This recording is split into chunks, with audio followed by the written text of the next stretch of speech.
کہ ادھر صبح کا ستارہ طلوع ہوا اور ادھر ایک عظیم انسان نے دنیا میں پہلا قدم رکھا۔ یہ عظیم انسان کون تھا اور یہ واقعہ کب رونما ہوا، انشاءاللہ العزیز ایپیسوڈ 2 کے اندر اس کو بیان کریں گے۔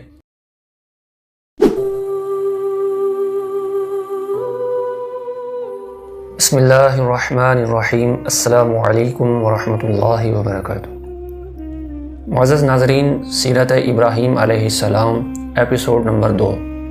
آج کے اس ایپیسوڈ میں حضرت ابراہیم علیہ السلام کا بچپن کا واقعہ بیان کیا جائے گا۔ یہ واقعہ 2100 سال قبل مسیح کا ہے۔ سر لیونارڈو وولی نے اپنی کتاب ابراہم 1935 لندن میں لکھا ہے کہ اس عہد کی جو تحریریں آثار قدیمہ کے کھنڈرات سے دستیاب ہوئی ہیں، ان سے معلوم ہوتا ہے کہ اس دور کے لوگوں کا نقطۂ نظر خالص مادہ پرستانہ تھا۔ دولت کمانا اور زیادہ سے زیادہ آسائش فراہم کرنا ان کا سب سے بڑا مقصد حیات تھا۔ سود خوری کثرت سے پھیلی ہوئی تھی، سخت کاروباری قسم کے لوگ تھے، ہر ایک دوسرے کو شک کی نگاہ سے دیکھتا تھا اور آپس میں بہت مقدمہ بازیاں ہوتی تھیں۔ اور کے کتبات میں تقریباً 5000 خداؤں کے نام ملتے ہیں۔ ملک کے مختلف شہروں کے الگ الگ خدا تھے۔ ہر شہر کا ایک خاص محافظ ہوتا تھا جو مہادیو سمجھا جاتا تھا اور اس کا احترام دوسرے معبودوں سے زیادہ ہوتا تھا۔ اور کا مہادیو ننار یعنی چاند دیوتا تھا، جو کہ سب سے اونچی پہاڑی پر ایک عالی شان عمارت میں نصب تھا۔ طلوع آفتاب کے بعد لونڈی ابدا نے ننھے مالک کو دیکھا تو حیران و پریشان رہ گئی۔ اتنا خوبصورت اور صحت مند بچہ اس نے پہلے کبھی نہ دیکھا تھا۔ وہ مالکن سے کہنے لگی، امیلا رانی، مبارک ہو، تمہارے ہاں تو ننار دیوتا نے جنم لیا ہے۔ اسے تو ان مصنوعی خداؤں اور ان کے پجاریوں سے سخت نفرت تھی۔ امیلا نے لونڈی کو پیار سے سمجھاتے ہوئے بتایا کہ دیکھو ابدا، یہ بناوٹی خدا ہمیں کچھ نہیں دے سکتے، کیونکہ یہ اپنے آپ کو نہ پیدا کر سکتے ہیں اور نہ ہی کسی کا نفع یا نقصان کر سکتے ہیں۔ امیلا نے لونڈی کو پیار سے سمجھایا تو یہ سیدھی سی بات اس کے دل میں اترتی چلی گئی۔ خادمہ ابدا آنکھوں میں آنسو لا کر کہنے لگی، رانی جی، ان بڑے بڑے پجاریوں نے ہمیں اپنے رب سے دور کیوں رکھا ہوا ہے؟ اس سے ہمیں ملنے کیوں نہیں دیتے؟ ہم اس کی پوجا کر کے اس سے مانگ کیوں نہیں سکتے؟ لونڈی تو گویا ایسے جذبات سے بھری بیٹھی تھی اور اپنے دل کا غبار جیسا کہ آج ہی نکالنا چاہتی تھی۔ امیلا نے ابدا کو دلاسا دینے کے انداز میں ٹھنڈی آہ بھر کر دل کی بڑھاس نکالتے ہوئے کہا کہ ابدا، بات یہ ہے کہ اس وقت پوری دنیا کو ایک ایسے محسن کی ضرورت ہے جو اپنی جان کی بھی پرواہ نہ کرے اور ہمیں ان ظالم پجاریوں اور حاکموں سے نجات دلا سکے۔ نہ جانے وہ وقت کب آئے گا جب ہم ان کے ظلم و ستم کی رات ختم ہوتے دیکھ سکیں گے۔ ابدا نے حسرت بھرے لہجے میں امیلا سے یہ التجا کی کہ رانی جی، منہ کا منہ چوم لوں، مجھے اس پر بہت پیار آ رہا ہے۔ امیلا نے بچہ ابدا کی گود میں دیا اور خود غار سے باہر نکل آئی۔ لونڈی منہ کو پیار بھی کیے جا رہی تھی اور اس سے باتیں بھی کیے جا رہی تھی جیسے وہ اس کی ساری گفتگو سمجھ رہا ہو۔ ہمارے پیارے سے ننھے منھے مالک، کیا تم بڑے ہو کر ہمارے نجات دہندہ بن سکو گے؟ بچے کے کانوں میں آواز پڑی تو اس نے آنکھیں کھول دیں۔ اچھا جی، تو پھر جلدی سے بڑے ہو جاؤ نا، ہمیں انسانوں کی غلامی قطعاً پسند نہیں ہے۔ ہمارا رب نہ جانے کہاں ہے، اس کا پتہ ہمیں کون بتائے گا؟ لیکن تم تو ابھی چننے مننے سے ہو، باتیں بھی نہیں کر سکتے۔ لو تم سو جاؤ، ہم تمہاری امی کو دیکھ کر آئیں کہ وہ کہاں گئی ہیں۔ ابدا کافی دیر سر کھپانے کے بعد بچے کو نرم نرم جگہ پر لٹا کر باہر نکل آئی اور امیلا کو تلاش کرنے لگی۔ کافی دور کھلی جگہ پر اسے کھڑا پایا تو دوڑ کر قریب چلی گئی اور سرگوشی کے انداز سے کہنے لگی، امیلا رانی، جھاڑیوں میں چھپ جائیں، کسی نے دیکھ لیا تو شامت آ جائے گی۔ لوگ تو لالچ میں اندھے ہو گئے ہیں، کہیں ایسا نہ ہو کہ ہماری مخبری ہو جائے اور بادشاہ کے کارندے منہ کو پکڑ کر لے جائیں۔ امیلا کو لونڈی کی رائے پسند آئی اور وہ اسے ساتھ لیے ہوئے واپس غار میں آ گئی۔ چند ہفتے مزید وہاں گزارنے کے بعد ایک دن امیلا نے ابدا سے کہا کہ آج غروب آفتاب سے کچھ پہلے ہم واپس بابل چلے جائیں گے۔ مگر رانی جی، ہم انہیں کو وہاں کیسے چھپائیں گے؟ نمرود تو ایک ظالم بادشاہ ہے، اسے جیسے ہی معلوم ہوگا وہ اسے ختم کرا دے گا۔ لونڈی نے امیلا سے التجا کی کہ اسے منہ سمیت ہی چھوڑ دیا جائے اور وہ خود بے شک واپس چلے جائیں۔ چنانچہ اس کی درخواست کو قبول کرتے ہوئے امیلا نے ایسا ہی کیا اور خود بابل کو روانہ ہو گئی۔ تب تک نمرود، اس کی کابینہ اور باقی کارندے واپس بابل پہنچ چکے تھے۔ امیلا گھر میں داخل ہوئی تو آزر کو بے چین پایا۔ اس نے علیحدگی میں پوچھا، ہاں کیا ہوا؟ کہنے لگی کہ میں نے ایک بچے کو جنم دیا تھا مگر وہ آزر نے بے چینی سے پوچھا کیا ہوا اسے؟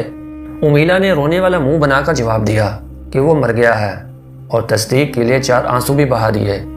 آزر نے یہ سن کر ایک ٹھنڈی سانس لی اور امیلہ کو تسلی دیتے ہوئے کہنے لگا کہ اچھا ہوا جو مر گیا، مجھے تو ہر وقت یہ خدشہ ہی لاحق رہتا تھا کہ کہیں راز فاش نہ ہو جائے، اگر راز فاش ہو جاتا تو ہم سب کی شامت آ جاتی۔ اس کے بعد آزر کا چہرہ ایسے حشاش بشاش ہو گیا گویا کہ اس کے سارے غم دور ہو گئے ہوں۔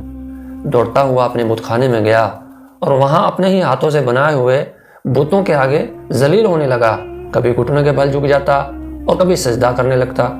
اور وہ ایسا کیوں نہ کرتا جبکہ شیطان مشرکوں کی عقل اسی طرح سلب کر لیتا ہے۔ وقت گزرتا رہا اور امیلہ چوری چھپ کے اڑ جا کر بچے کی نگہبانی کرتی رہی۔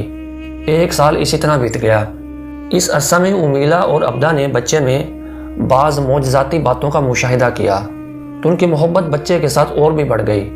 امیلہ کے بار بار غائب رہنے سے آزر کو شک ہوا کہ دال میں کچھ کالا ضرور ہے۔ ایک دن آزر نے اپنی بیوی امیلہ کو علیحدگی میں بلایا اور پوچھا کہ شانی بات کیا ہے؟ تم کبھی کبھی اچانک کہاں چلی جاتی ہو؟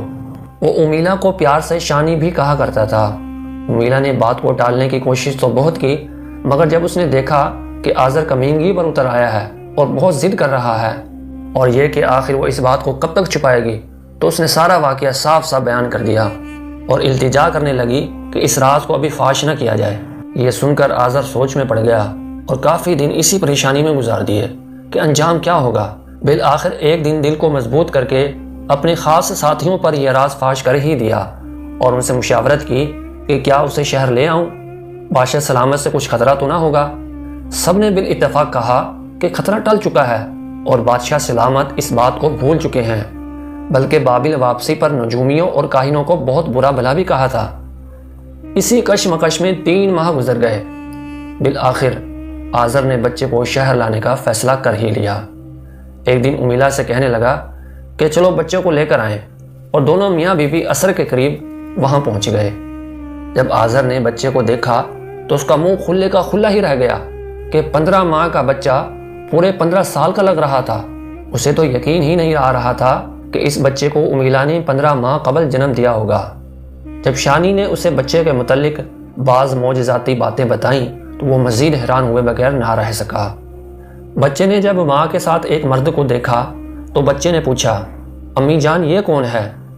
امیلہ نے پیشانی پر بوسہ دیتے ہوئے اسے پیار سے بتایا کہ بیٹے یہ تمہارے ابو ہیں۔ یہ سن کر وہ بھاگ کر باپ کے پاس چلا گیا اور آزر نے اسے خوب پیار کیا۔ آزر نے لونڈی کو تسلی دیتے ہوئے کہا کہ عبدہ سامان اٹھاؤ، واپس چلیں، کیونکہ اب کسی قسم کا کوئی خطرہ نہیں رہا۔ تو یہ سن کر وہ واپس جانے کے لیے تیار ہو گئی۔ سورج غروب ہونے میں ابھی کچھ ہی وقت باقی تھا کہ یہ لوگ بابل کی طرف روانہ ہو گئے۔ بچے نے جب کھلی فضا دیکھی تو اس کی باتیں کھلی رہ گئیں، ہر چیز کو تجسس کی نظر سے دیکھتا اور باپ سے پوچھتا بھی جاتا کہ یہ کیا ہے، اسے کیا کہتے ہیں، وہ کیا ہے، وغیرہ وغیرہ۔ باپ اسے تمام چیزوں کے متعلق بتاتا جاتا کہ ان کے یہ نام ہیں اور یہ کام ہے۔ چلتے چلتے یہ بچہ اتنی سمجھدار باتیں کرنے لگا کہ سب حیران ہی ہو جاتے تھے اور خوش بھی ہو جاتے تھے۔ کہنے لگا کہ یہ درخت، یہ پہاڑ، یہ ستارے اور پھر یہ چاند، ان کا کوئی نہ کوئی خدا تو ضرور ہوگا۔ باپ نے بیٹے کے منہ سے جب یہ بڑی بڑی باتیں سنی تو حیران و پریشان رہ گیا۔ کہنے لگا بیٹے لگتا ہے بڑے ہو کر تم ایک عظیم انسان بنو گے، بتاؤ تمہارا نام کیا رکھیں؟ یہ سن کر امیلہ فوراً بولی ہاں آزر، ہم نے اس کا نام تو ابھی تک کوئی رکھا ہی نہیں، تم ہی بتاؤ کہ اس کا نام کیا رکھیں۔ آزر نے امیلہ سے کہا کہ تم ہی بتاؤ اس کا نام کیا رکھیں۔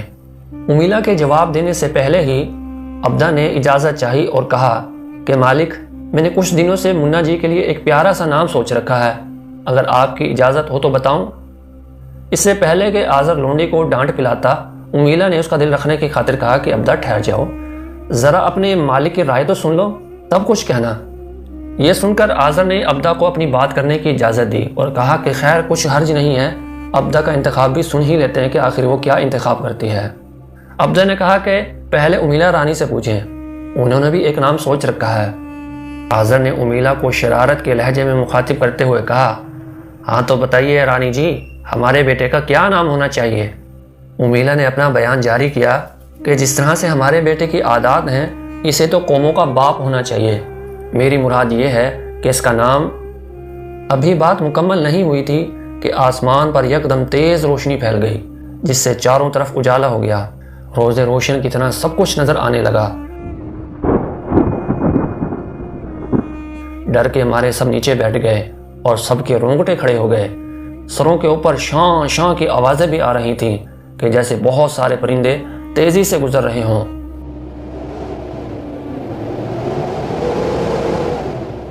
کچھ دیر بعد جب سب کچھ غائب ہو گیا اور دنیا پر سکون سا طاری ہو گیا، کچھ دیر تو سب لوگ یوں ہی ڈرے سہمے بیٹھے رہے، پھر نارمل حالت میں آنے کے بعد آگے چل پڑے۔ سفر بالکل خاموشی سے ہوتا رہا کہ آذر نے سکون توڑا اور امیلا کو اپنی بات مکمل کرنے کے لیے کہا۔ امیلا نے کہا کہ ہمارے بیٹے کا نام ابرام ہونا چاہیے۔ ابدا تو یہ بات سن کر اچھل پڑی۔ رانی جی، آپ تو لگتا ہے دلوں کے بھید جانتی ہیں۔ شماس کی قسم، میں نے بھی یہی نام سوچ رکھا تھا۔ آذر راجا، یہ نام بہت اچھا ہے، بس یہی نام رہنے دیجیے۔ جب بابل پہنچے تو لوگوں کو بھی یہی نام بتائیں۔ اس نام پر تو گویا وہ بچھی ہی جا رہی تھی اور التجا ہی کر رہی تھی۔ چنانچہ آذر نے دونوں کی تجویز پر اتفاق کیا اور لڑکے کا نام ابرام یعنی کہ قوموں کا باپ رکھ دیا گیا۔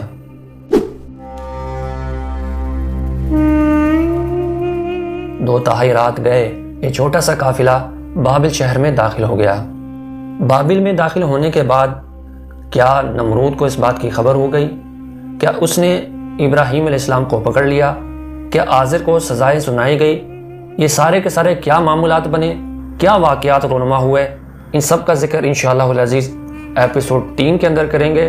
تو آپ سب سے گزارش ہے کہ اگر آپ کو آج کی یہ ویڈیو پسند آئی ہے اور یقیناً پسند آئی ہوگی تو ویڈیو کو لائک کریں اور دوسروں کے ساتھ شیئر کریں، اور اس ویڈیو کے بارے میں اپنی قیمتی رائے کا اظہار بھی کمنٹ سیکشن میں ضرور فرمائیں۔